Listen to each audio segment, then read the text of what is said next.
എന്റെ അക്കൗണ്ടിലെ കാശ് മറ്റൊരാവശ്യത്തിനേക്ക് എടുത്തു. ഇല്ലെങ്കിൽ തരായിരുന്നു. സാരമില്ല സാറേ, എന്റെ സമയം വളരെ മോശമാ. എനിക്ക് പൈസ തരാൻ കഴിയാത്തതിൽ സാറ് വിഷമിക്കണ്ട. ഞാൻ അറിഞ്ഞോട്ടെ. എന്തോ ഒരു കാര്യമുണ്ടല്ലോ. ഒരു കാര്യമുണ്ട്. അല്ല, അത് എങ്ങനെ പറയുന്നോർത്ത് വിഷമിച്ച് നിൽക്കുക. പറയ് സാറേ, വിഷമിക്കുന്നത് എന്തിനാ? എന്തൊക്കെയായാലും എത്രയോ വർഷങ്ങളായി നമ്മൾ പരിചയക്കാരല്ലേ? ഒരു കേസ് കാരണം എന്റെ പെൻഷൻ വരെ ഗവൺമെന്റ് പിടിച്ചു വച്ചിരിക്കുക. ഓണമായിട്ട് ഞാൻ വലിയ ബുദ്ധിമുട്ടില്ല. എനിക്കൊരു 10,000 രൂപ കടമായിട്ട് തരാവോ? പെൻഷൻ കിട്ടുമ്പോൾ ഞാൻ തിരിച്ചു തരാം. അത് ചോദിക്കാനാണോ സാർ ഇത്രയും വിഷമിച്ചേ? കാശ് ഞാൻ തരാമല്ലോ. സാറ് വിഷമിക്കാതെ. സാമ്പത്തിക ബുദ്ധിമുട്ടൊക്കെ എല്ലാവർക്കും വരും. അതൊക്കെ സാവകാശം പരിഹരിക്കപ്പെടും. കുറെ നാൾ മുമ്പ് ശേഖരൻ മില്ലടിക്ക് വിറ്റപ്പോഴേ സാറിന്റെ കാര്യത്തില് എന്തോ പന്തികേട് എനിക്ക് ഫീൽ ചെയ്തിരുന്നു. മില്ലോ? അതെ, നിങ്ങളുടെ മില്ല് വാങ്ങിയത് ഞാനല്ലേ. ശേഖരൻ ഇപ്പൊ എന്റെ ഒരു തൊഴിലാളിയാ. സാർ ഇതൊന്നും അറിയാറില്ലേ? ശേഖരനൊന്നും സാറിനോട് പറയാറില്ലേ? പറയാറുണ്ട്. പക്ഷേ മില്ല് വിറ്റത് ചന്ദ്രൻ സാറിനാണെന്ന് ഞാൻ അറിഞ്ഞില്ല. അതെ, ഞാനാ വാങ്ങിയത്. ആശേ, ചന്ദ്രൻ സാറിനെ കൊണ്ട് ഒരു ചില്ലി കാശ് അയാൾക്ക് കൊടുപ്പിക്കരുത്. തിരിച്ചു കിട്ടില്ലെന്നേ. തിരികെ കിട്ടില്ലേ? എന്റെ ആശ ഒറ്റ പൈസ കിട്ടില്ല. കൊടുപ്പിക്കരുത്. അയാളിപ്പോ എങ്ങനെയാ? എല്ലാ വീട്ടിലും നടന്ന പിരിവാ. ഞാൻ ചന്ദ്രേട്ടനെ ഒന്ന് വിളിച്ചു നോക്കട്ടെ. സാറേ, ഒരു മിനിറ്റ്. ഹലോ, പറഞ്ഞോ. അയാള് കാശ് കടം ചോദിക്കാൻ വന്നതാണല്ലേ? അതെ.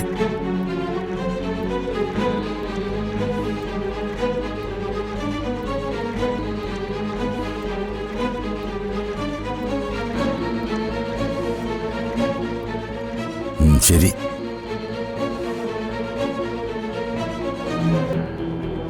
സോറി വർമ്മ സാറേ, മാനേജരാ വിളിച്ചത്. കമ്പനി അക്കൗണ്ടിലെ ക്യാഷ് തൊഴിലാളികൾക്കെല്ലാം കൊടുത്തു കഴിഞ്ഞു. എന്റെ അക്കൗണ്ടിലെ കാശ് മറ്റൊരാവശ്യത്തിനേക്ക് എടുത്തു. ഇല്ലെങ്കിൽ തരായിരുന്നു. സാരമില്ല സാറേ, എന്റെ സമയം വളരെ മോശമാ. എനിക്ക് പൈസ തരാൻ കഴിയാത്തതിൽ സാറ് വിഷമിക്കണ്ട. ഞാൻ അറിഞ്ഞോട്ടെ.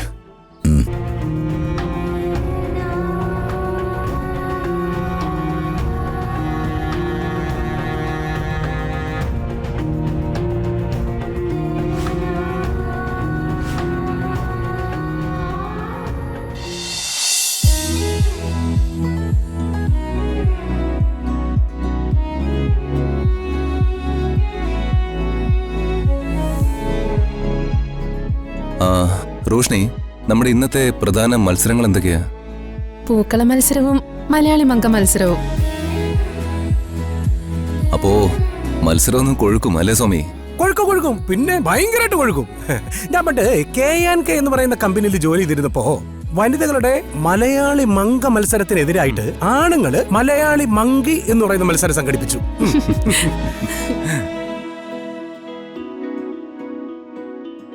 അന്ന് ഫസ്റ്റ് പ്രൈസ് കിട്ടിയത് സ്വാമിക്കായിരിക്കും. വളരെ സീരിയസ് ആയ സാറ് ഓണമായിട്ട് കോമഡിയൊക്കെ പറഞ്ഞു തുടങ്ങിയല്ലേ? വളരെ സന്തോഷം.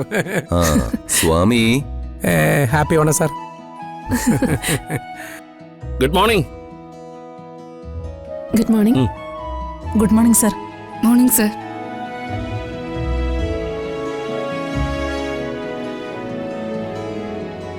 ഏവൻ കയറി വന്നപ്പം ഓണം കർക്കിടകത്തെ കാണും കഷ്ടമായി.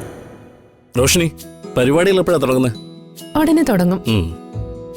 എല്ലാവരോടുമായിട്ട് വളരെ സന്തോഷമുള്ളൊരു കാര്യം പറയാനുണ്ട്. മത്സരങ്ങളിൽ വിജയിക്കുന്നവർക്ക് സമ്മാനങ്ങളുണ്ട്. വിലപിടിപ്പുള്ള സമ്മാനങ്ങളാണ്. വിവിധ കമ്പനികൾ സ്പോൺസർ ചെയ്തിരിക്കുന്ന ഫാമിലി പാക്കേജുകള്, ഡ്രസ്സുകള്, ഓണക്കിറ്റ്, ക്യാഷ് പ്രൈസ്, ഇതൊക്കെയാണ് സമ്മാനങ്ങൾ. ഓ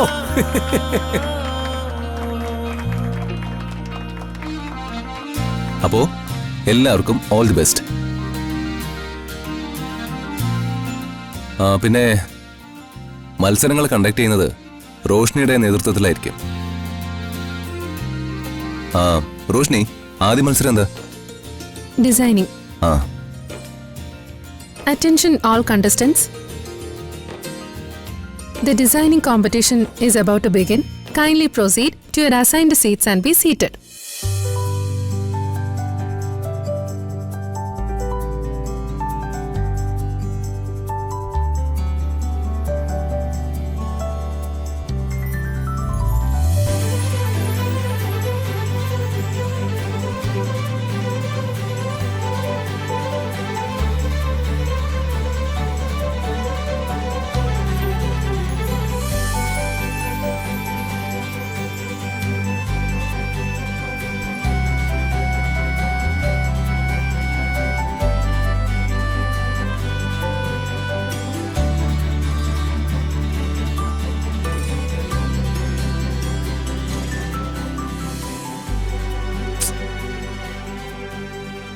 ഒരൈഡിയയും തലയിൽ ഉദിക്കുന്നില്ലല്ലോ.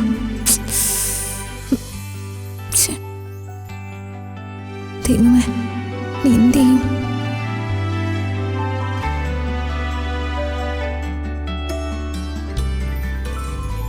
എന്താ ഒരു സൗന്ദര്യം, എന്തൊരു ശാലീനത. ഇപ്പോ തനി ഒരു നാടൻ പെണ്ണ്, ഏത് ഡ്രസ്സും ഇവൾക്ക് ചേരും.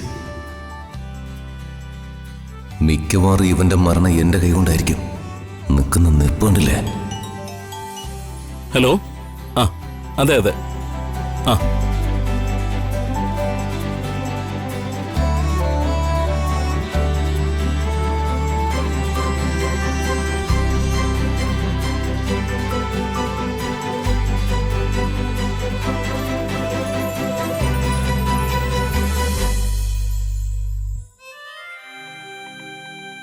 അല്ല, ഡിസൈൻ എന്താ തുടങ്ങാത്ത? ഒരു ഐഡിയ അങ്ങോട്ട് കിട്ടുന്നില്ല രാജു. ഋതുവിനാണ് ഐഡിയ കിട്ടാത്തത്. അത് ടെൻഷൻ കൊണ്ടാ. ടെൻഷൻ മാറ്റി വെച്ച് ആലോചിക്കേ, അപ്പൊ ഐഡിയ കിട്ടും. എവിടെയാണെങ്കിലും ഏത് മത്സരമാണെങ്കിലും നീ തന്നെ ജയിക്കണം. നീ ജയിച്ചേ പറ്റൂ. തോൽക്കാൻ ഞാൻ സമ്മതിക്കില്ല. മനസ്സിലെ ഇപ്പൊ മറ്റൊന്നും വേണ്ട. ഋതുവിനൊപ്പം ഞാനുണ്ടെന്ന് വിചാരിച്ച് അങ്ങ് തുടങ്ങ. വരയ്ക്ക്, വിജയിക്കും.